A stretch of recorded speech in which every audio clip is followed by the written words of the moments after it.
Good morning to you, 99.3 Nigeria Info. My name is Wemimo Adewuni. Dr. Adegboye Galabi has heard your cry. Have brought him back to the studio for you. Good morning, Doctor. Good morning, Wemimo. Good morning, listener. What you did wasn't fair. So I'm just joking. So after the show last week, when my DMs were on fire, apparently a lot of people who couldn't call in, but who also have a lot of issues with their site, bombarded me like, boo, boo, boo. Hello, I'm not a doctor. So, I can't practically help like that. So that's why the doctor is back here. Last week, we looked at the World Glaucoma Week. That was happened last week. It started from the 6th of March, ended on the 12th of March. Yeah, and the theme for the year is quite critical, though. When I think about it, I just think you better take care of your eyes. And I'm talking to myself too. The word is bright. Save your sight. Yeah. As bad as things are with Nigerian economy, you still want to see, right? So if you can avoid some things, if you can prevent some things, the best time to do it is before it gets totally out of hand. Last week, Dr. Adegboye Galabi, who's here with me, of the Ophthalmological Society of Nigeria, Lagos State branch. He came in here about halfway through the show, no thanks to Lagos traffic. So he's back here for the full hour so that you can have your questions with him. So if you're 40 and above, you should be paying more attention to your sight, like we told you last week. When was the last time you ran an eye test? Some of you have never even visited an eye doctor before, and that's alarming. Now, one of the data we gave you last week is that glaucoma is the second leading cause of blindness in the world. And according to the World Organization, this accounts for 8% of all blindness, affecting an estimated 3.1 million people globally. Now, glaucoma is also estimated to be responsible for the blindness of 80 million people in the year 2020. 80 million people went blind from glaucoma in 2020, and also has been projected to cause blindness to 111.8 million people globally by the year 2040. That's a huge number. Absolutely, and that's why that date. A whole week was dedicated to create awareness about glaucoma. The second week in the month of March every year has been dedicated for that purpose. So we create awareness and put spotlight on glaucoma as the leading cause of preventable, irreversible blindness worldwide. So it is preventable, however, it is also irreversible. And that's why a whole week has been dedicated for public awareness, for people to take time out to go and get their eyes screened, so that if it is there, we can pick it early. The problem with glaucoma is usually at the very early stage, it is without symptoms. So a lot of people are out there walking about probably having the disease but unaware. In fact, from a figure given, about 20 to 30% of people that have glaucoma are actually aware. Another figure said almost 85% of people in developing world that have glaucoma are not aware. So the problem is actually real in this part of the world, the developing world. So they suddenly go blind without warning. Quite a number will come in, and the type of vision they have is more or less, what we can classify as blindness, because it's exploratory. They have to be led, they have to be helped. They can practically not do anything by themselves any longer with the level of vision, residual vision that they have left. So practically they can't work, they can't, probably they can just take care of themselves, minimally in a familiar environment. But for them to go out there and work and do other things, if you can. But by the time that happens, it doesn't affect them alone. It affects other family members. Absolutely, who might have depended on them before then. Absolutely, because you might just lose your job, your business suffers. Yes, absolutely. Then somebody must be dedicated to take care of them. What happens to that person's schooling, to that person's work, and all that. Hey. So it has a far-reaching effect, not just on the patient alone, but on the immediate family, on the community, and of course on the nation at large. So I don't know about you guys, but when you hear, and that's what rings in my head, preventable but irreversible. Yeah. That sounds like some red alarm going off in my head. What's the cause of glaucoma? Well, good question. Basically, for the primary glaucomas, which are amongst the most common form, we can't say this is the cause. We don't know the cause of those primary glaucomas.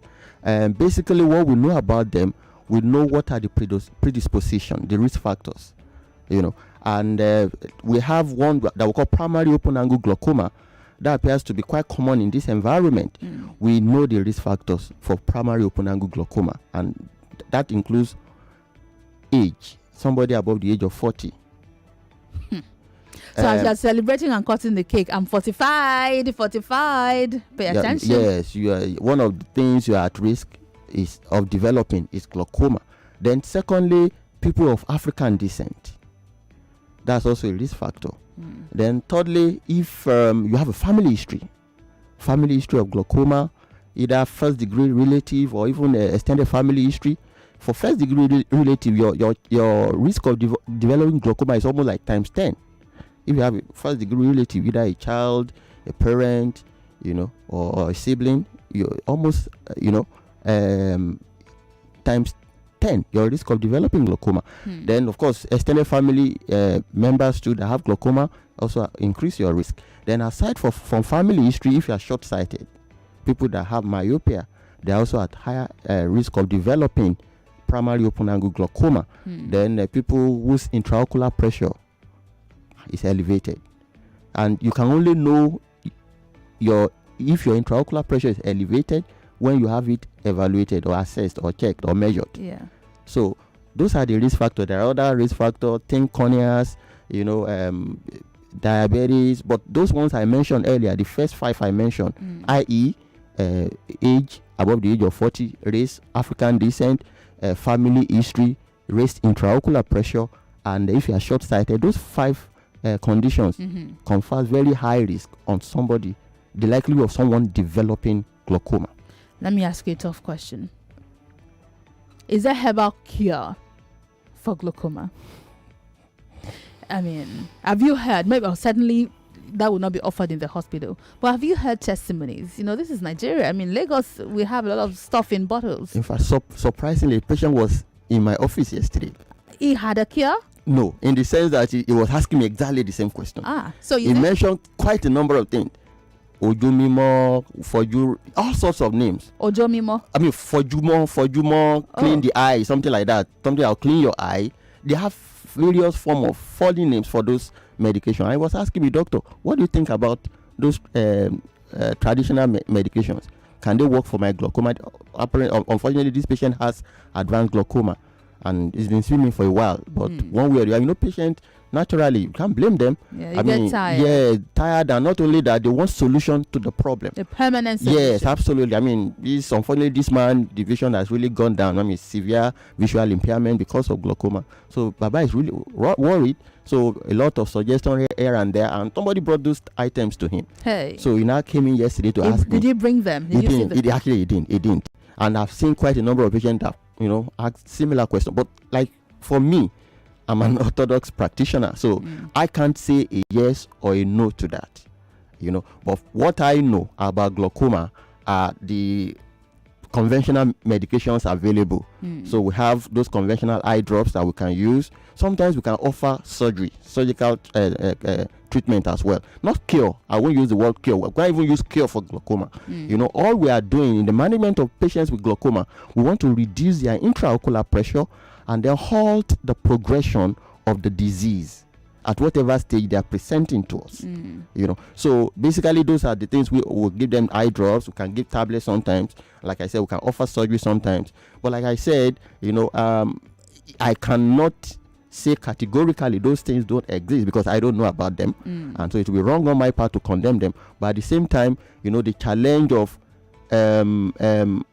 those drugs in terms of even traditional medicine. I know now conventional medicine in this part of the world, how do we integrate traditional eye care into the conventional, and then we can regulate, we can modify, we can ensure that whatever is being given to patients have undergone the right tests, trials, and all that to confirm one, they are effective, and also confirm that they are safe And the right dose. Yes. I mean, of course, we are looking at safety and whether they are effective. And that's what happens with all drugs. Before a drug is administered to any patient, the safety must be confirmed, and then that it is effective also must be confirmed. And when we talk about whether it's effective or not, we talk about the dosing and all that. Yeah. All that is under that. So like I said, I can't say categorically, I mean, they are working or they are not working. But by virtue of my training and what I'm exposed to, we give patients those known, well-established medications, and like I said, we can offer surgery. Sometimes we can even do lasers, as part of management of patients that have glaucoma, all in a bid to reduce the intraocular pressure and halt the progression of the disease. We cannot reverse the damage that the disease has done to the patient's eye already. Can we just go home? Because all of this stuff, man. And like I told you guys last week, this is personal to me, and I'm listening with awe, because I'm like, so this is what would have happened to me if I did not find out in time. So this is personal. When I'm talking about glaucoma, I'm thinking, oh my goodness, thank God I checked my eyes and I discovered in time, right? Otherwise, I don't know. You guys need to imagine now. How do I do my work? How do I do my work? And this is real. For someone called last week and shared his he almost cried. Now he has to be held by the hand. His business suffers. People take advantage of him in his business because they know he can't see them. They are hiding, and oh my God, And Nigerians a lot of people, not just Nigerians, human beings like to take advantage of others when they can. Now, one more before I go on to the phone lines. Who do you offer surgery to? Because when people hear the surgery, because we know that for cataracts and some other things you do surgery. And in the same breath, you say you're not curing me. So why are you cutting my eyes open? Good question. The indication for surgery when it comes to glaucoma basically has to do with patients whose disease is still progressing. The disease is still progressing despite all your other medications, medical care. So take, for example, there are some patients, obviously want to reduce the intraocular pressure. You place patients on eye drops. You can even give them what we call maximum medical therapy. And despite that, the intraocular pressure is just not coming down. There are some patients like that. And once the intraocular pressure is not coming down, what will happen naturally is that the disease will continue to progress. So for such patients, there are patients who probably want to offer surgery, and the surgery is done also to reduce the intraocular pressure. Yes, absolutely. So we create an alternative pathway for the fluid inside the eye that is responsible for intraocular pressure, so that the fluid can egress, can flow out in a gutter out of that space, and then the eye pressure can come down. So you did get gutter in my eyes? Then, I'm using that language. What you can relate to. Yeah. We create like what we call a gutter. So like a pathway, a conduit. So that the fluid can egress, can come out of that space, and then the intraocular pressure can come down. Not only that, for children that have glaucoma. Children have glaucoma? Yes, we have what we call congenital glaucoma. Children are born with it. So we have some, defect inside the eye structure that could lead to poor, production, affecting the production and the drainage of that fluid responsible for the intraocular pressure. So you can imagine if a child is born with glaucoma and you want to keep that child on eye drops for a lifetime, that might be impossible. And sometimes for this type of congenital glaucoma, the conventional eye drops and therapy might not work. Why? So, because of there are some abnormalities related to this type of glaucoma inside the eye. So for such type of glaucoma, congenital glaucoma, the mainstay of treatment for most congenital glaucoma is surgery.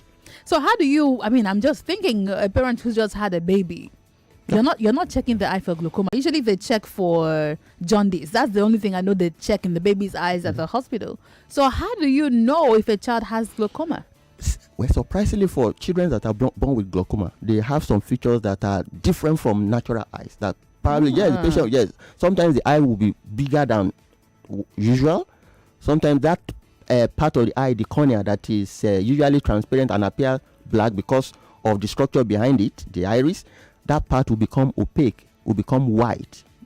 So the evidence will be there. Yeah, you know something's amiss with this child. So, sometimes the eye might be red and watery and all that. So we hear some parents then put breast milk in the eyes as correction. That's quite unfortunate. That's quite unfortunate. So if a child is born and the parents or the caregiver, they notice all those changes, the next thing they should do, they should let the child be evaluated by the right specialist, so that we can actually identify exactly what is happening. Is it infection, or is it likely to be a congenital glaucoma? So it's wrong, because sometimes instead of infection, it could actually be congenital glaucoma. And the baby could go blind?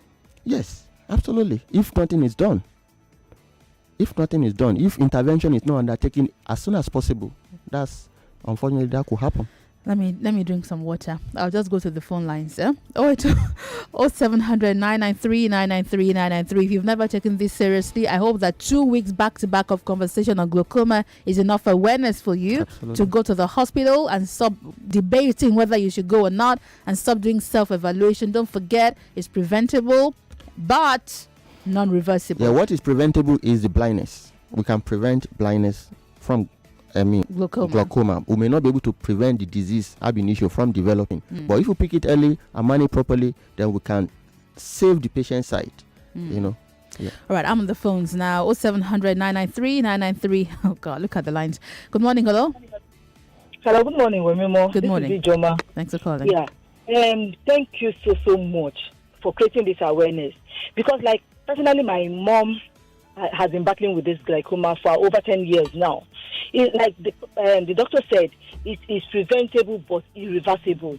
You know, after when we noticed that my mom had it, we all her children, we had to go for that test. You know, and since then, you know, they put us on the test yearly. That okay, since you people, your eyes are okay, your eyes are perfect, that you will be coming for yearly checks, review of the eyes. So it's important. People should just learn this thing. That it doesn't take anything. It's not something that is not like death sentence. But at least it is easier when somebody notices it and start treating it. Absolutely. Since 10 years, my mom is perfectly okay. Even she has an appointment next week Wednesday on the 23rd. You know, so it's very, very important, and people should help their family members too. Thank you. Thank you, and have Thank you very much for calling. That's it. Thank you for the advice. Yes. Good. And I'm happy about one thing really. Last week and this week, people are calling in. I have the condition. I mean, there's something to hide. Yes, absolutely, which is good. Which is what we're trying to achieve with this awareness. Yeah. Good morning. Hello. Hello, good morning. Thank you for calling. Calling from Ujedu. Welcome. Thank you for the awareness by the doctor. My question, I want to ask a question, and I want to know if night blindness could result in glaucoma, because I know someone who started with night blindness. So it's only in the night she wasn't able to see until later on during the day.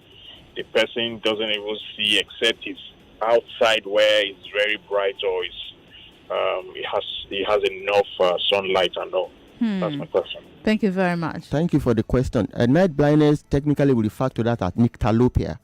It's a symptom of several eye conditions. One common one in this environment, we call it retinitis pigmentosa. Quite common, we see it. And this disease is also progressive and actually not reversible. Now, this but rare. You see all these non-reversible things. It's rare. Yeah. Okay. So most patients with this condition usually will start with night blindness, but gradually, start affecting their vision during the day. So nyctalopia on its own, or night blindness, is not really a symptom of glaucoma. However, the retinitis pigmentosa that I mentioned, which classically could present with nyctalopia, one of the ocular association of this condition is glaucoma.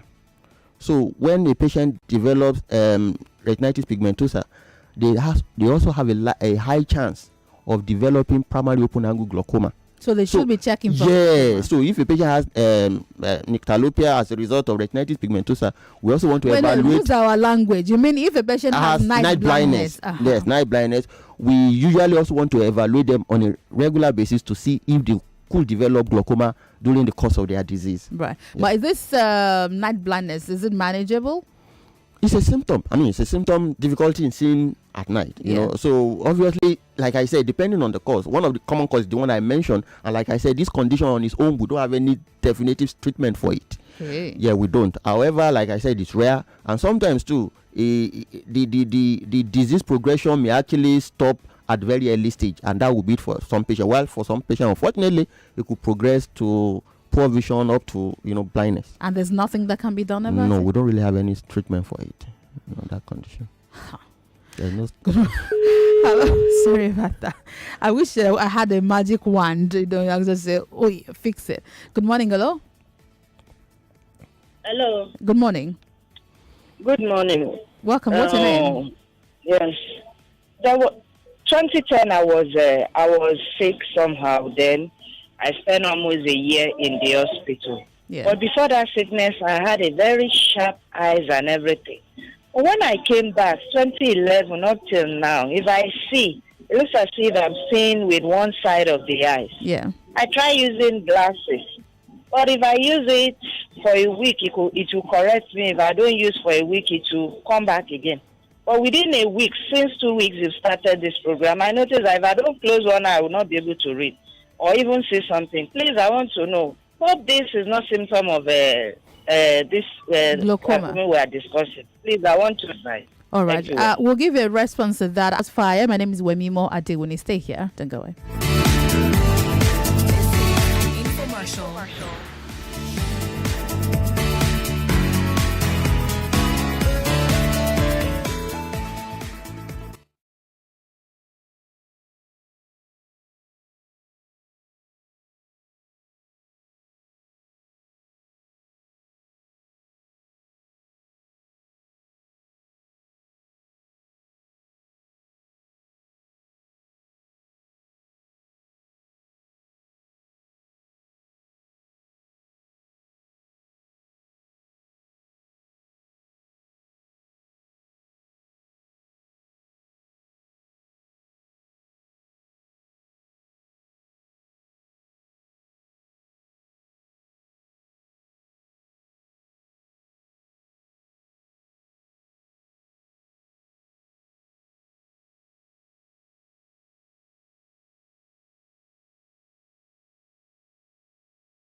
99.3 Nigeria Info.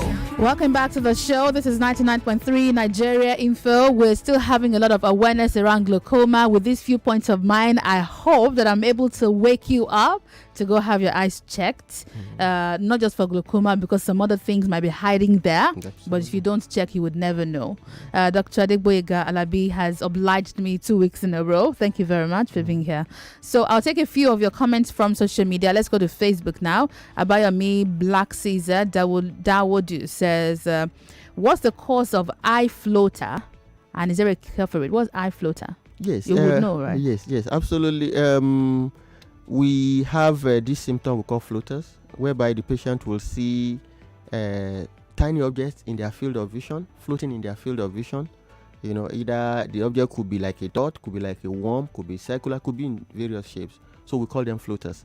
These actually are symptoms of particles in the eye cavity that are floating, you know, and is usually as a result of change in the content of the cavity of the eye that we call the vitreous cavity. This cavity is filled with a gel-like material, but sometimes with what we call liquefaction, whereby this gel transforms to clear fluid, they could form these particles floating inside their eyes.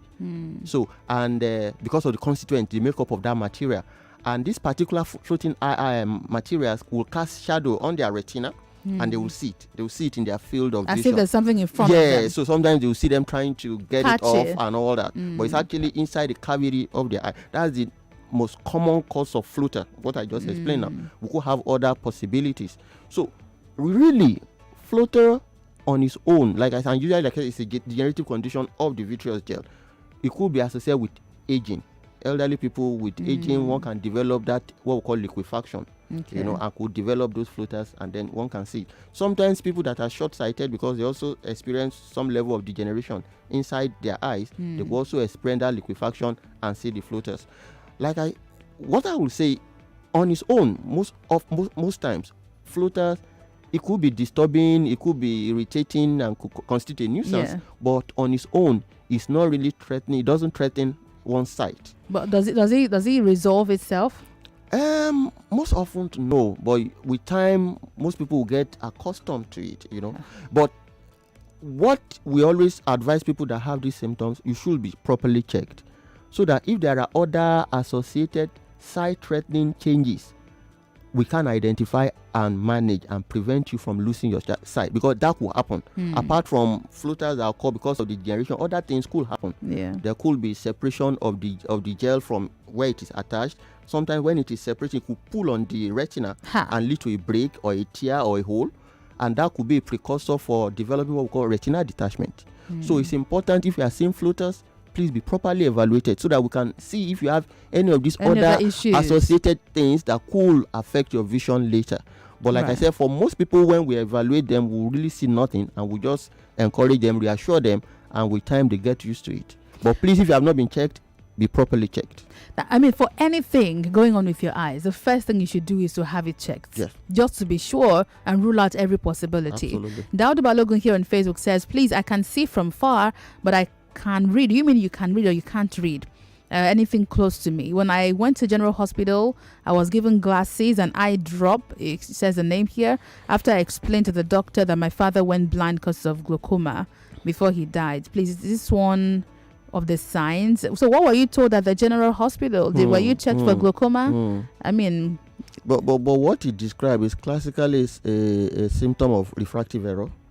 He said he could see what is far, but he can't read something close. So it's long-sighted. So it's long-sighted. Hypermetropia is long-sighted. So that usually should be amenable to appropriate glass spectacle prescription. But having said that, you still need to be properly evaluated. It could be an ominous sign of other, sight-threatening condition. So apart from just waving his refractive error, you should be properly checked. Refractive error, you'll be giving glasses. If there are other things, be identified and managed accordingly. I see a trend, and from last week, and the feedback I've gotten also on my social media DM. So I see some people go to hospitals, some private hospitals, some government hospitals, I want to assume that the reaction, the feedback they got from the hospital was quite dismissive. There is no follow-up plan. Nobody tells you, oh, this is what we found out, and this is what you're supposed to do next, and this is when you should come back. So some of them go to the hospitals, they get not too clear, feedback from the doctor, and they just tell them, so after Musha has lost hospital, I've gone to the hospital. So they go about their lives as if nothing has happened. I asked you last week, is this a problem with the medical doctors? Is there a problem with the way this work is done? Because if he's been to the general hospital and he still doesn't know what is wrong with him, I don't know what to say. Well, he is going to be. We are not talking to the patient, so we don't know exactly what transpired. So we can't make any conclusion really. But depends. Who saw him? Where he went? Who saw him? We don't know. Maybe he went to the general outpatient. We don't know what happened there. We know now. We know obviously some of our general hospitals have overflowing patients, a lot of challenge and all that. But it will be inappropriate for us to conclude that the doctor just dismissed his symptoms. Of course, most doctors, any doctor that knows his or her onion, will obviously take time out to explain things to the patient. So the question is, who attended to him, where he went to. But like I said the other time, if you are seeing an ophthalmologist, ophthalmologists are well versed, well trained when it comes to the surgical and medical care of the eye. And in spite of our busy schedule, we always want to take time out to interact one-on-one with the patient and let them understand exactly what the issues are. And the only thing I would just tell patient, which I tell my patient, is that you have a right to ask. You have a right Absolutely. to make it. Yes. Sometimes, we just assume, but you ask too. Sometimes I'll see a patient, I will explain things to them. They will get out of my office, and if another person interacts with them, they'll be saying something completely different. It do happen sometimes. Yes. So if you are not clear, if you don't understand what the doctor said, ask questions. Take time out. One of the things I see is that a lot of Nigerians have this, what I call it, reverence, for doctors and other people. So when they get to the clinic, they're almost like this. So some doctors, I've seen reactions from some doctors who've seen me. Some of them are shocked at the way I ask questions. Because the first thing I ask is, what is your name? Because I think I have the right to know who's saying me. And then if you're saying this is wrong with it, how did you come to this conclusion? Yeah. The drugs you're giving me, what are they for? At the pharmacists, if you do not now they have a habit of explaining. I ask you again, what is the name of this one? I can see what does it do? What does this one do? What does this one do? If I'm not convinced, I ask you again, because that's why I came to the hospital. But not many people have this habit. They just sit down, wait for the doctor to talk at them, no questions. The doctor is possibly tired. Want you to just leave so you can have lunch. She's probably not eating for the day. And then but the health issue is yours, right? So you should be intentional about asking questions. There is room for improvement from both sides. Really. Absolutely. So we'll keep improving and see how best we can serve, the public better. But like you said, patients needs to be, and that's why we're creating this awareness. Yes. So when you see your doctor next time, you need to know what's the diagnosis. What did you find in my eye? Yes. What do I need to do? These things, like you said, those drugs, what are they meant for? What are the possible side effects? All those things. In fact, one of the things I also do before I go to the hospital, so that I don't forget, once I'm having symptoms of whatever, I write them somewhere, because I know myself. When I get to the hospital and I see people who are sicker than myself, I begin to feel sorry for them. I almost turn back home. So I write my symptoms down, so that when I'm talking to the doctor, I open my whatever, I tell you what I feel, then I keep a record of what you told me the last time, if it's the same thing I'm coming back for. So sometimes you don't see the same doctor, so if you miss something, I would remind you of what that doctor told me the last time. So check it. I have several patients like that that comes to my office with a epistle of questions and all that. We ask questions. Absolutely. But I think you can take one or two from this, because again, it's your health. First of all, the doctor will try, but you also have a responsibility. Yes. Right. Yes, absolutely. It's a shared responsibility, it's a shared commitment from both sides. Yes, absolutely. Let's take a few more calls. Hello, good morning. Hello. Thank you for calling. What's your name? Am I speaking with Madam Wemimo? Speaking. What's your name? Yeah, please go ahead, sir. Good morning to you. My name is Adewuni. I'm calling from Radio Shady. Please go on, sir. My guest in the studio also. Good morning to you. Good morning. Because you are doing a marvelous work. Thank you. Thank you. It's still too, if I've been listening to you, that you only want that I don't have that opportunity to call. My call is not the passing through. Please go. Yeah, But time. Please go ahead, okay? Send me some time. Thank you. Let me share my opinion. Okay. Okay, coming to my question to the guest in the studio this morning. What are those people that is frying akara and frying garri and other things? Are they, without smoke, affected their sight or not? Okay, people who fry garri, right? Mm. Yes, because Okay. I've seen many people that have fried garri so many years. What they are seeking now is that eye problem. Okay. And they don't know whether is that smoke is affecting them or not. And what can they do to prevent that smoke not entering their eyes? Okay. That's my question this morning. Madam Wemimo. Thank you very much for calling. Let me take one more to that. Hello, good morning. Hello, good morning. Welcome to the show. Mama T from Ikorodu.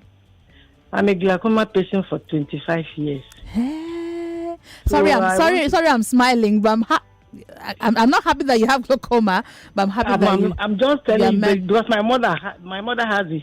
Yeah. And I got it from my mother. And out of the 10 children, it's only me that had it.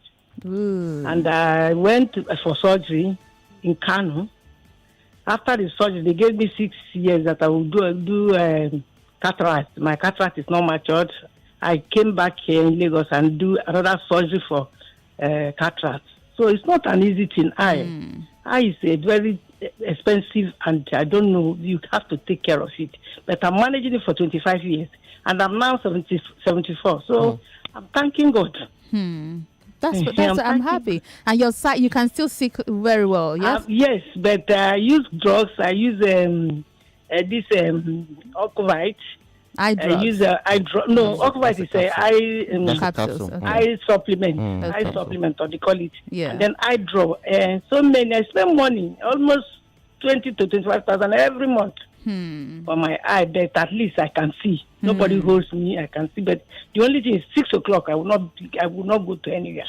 I have glasses, but the right eye is damaged more than the left eye. So the glasses they did for me is just to manage and read, not to walk, because I cannot walk well with it. But I'm managing it. Thank you very much for sharing. There is hope. Thank you. And we were talking about that during the break, Doctor. That some people can manage this condition for years. Yeah, absolutely. I mean, that's good. I mean, that's a good success story about the management of glaucoma. So we're happy to hear that too. I think it should be an encouragement for every of our listener. I mean, that's not the end of life. Yeah. If you have it, you can be properly managed, and then we can salvage and save your sight, and you can still lead a decent life. Yeah. So let's talk about the smoke. Yes, that question. Thank you for the question. Smoking garri relating it to glaucoma, not really. But however, we know what could be the possible effects of those smoke. I mean, the smoke that emanates from constantly the eyes, other parts of the body, the lungs, and all that. Nothing really has been documented really about the eye, but it's possible this same individual that is processing garri can develop any other conditions like any other person. Yeah. So we may not be able to really relate it to the garri smoking, but it's good for that person to check his or her eyes regularly, and then we'll see what exactly is happening. Probably we need more research to find out what was the effect of the smoke on the eyes. But for now, no, not directly. But whatever job you do, just go check, right? Because there isn't even a precise course anyway, so just go check if something is going on with your eyes. Because my time is running off, please tell my listener where they can find you on social media so they can let me rest. Okay, yes, thank you. I know I had to tell him to dig up those social media handles. Fine, you can find me on Twitter. My Twitter handle is at Dr. Alabi. The Alabi is with a capital L. The DR is capital as well, Alabi. Then Boyega with a G, capital G. So that's my Twitter handle, at Dr. Alabi Boyega. Okay. Then my Instagram is Alabi_Adegboyega. The Alabi and the Adegboyega all in small letters. Okay, Alabi_Adegboyega Adegboyega. on Instagram. If you missed it, you can ask me that one. I'll tell you. But don't bother me any further. Go talk to the doctor. I really have to go now. I hope that we've been able to help you to tune your attention again to your side. I love the theme for this year. The word is bright. Save your sight. Yeah. Dr. Adegboyega Alabi, thank you very much for indulging me. Thank 2 you so times much in a for row. having me. Thank you. It's a pleasure. delight. All right, Friday's tomorrow, the last day of the week.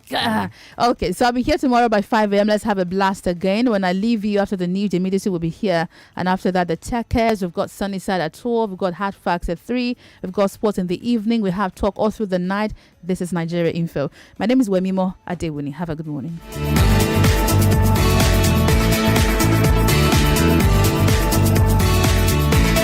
99.3 Nigeria Info. We are more than just radio. Subscribe to our YouTube channel at Nigeria Info FM. Check us out on Facebook at Nigeria Info 99.3. Follow us on Twitter at Nigeria Info FM and on Instagram at Nigeria Info FM Lagos for live updates as it happens. 99.3 Nigeria Info. Let's talk.